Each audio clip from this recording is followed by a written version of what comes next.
के जन्मे ललनवा चैत राम नवमी के दिनवा।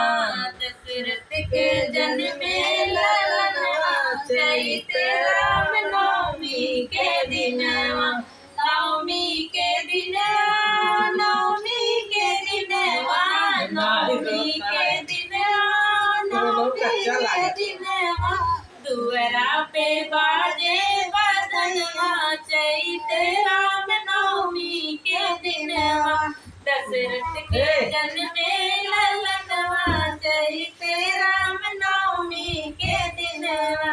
सब देवतन मिले खुशियाँ मनावे, सब दासिन मिले चमन डोलावे।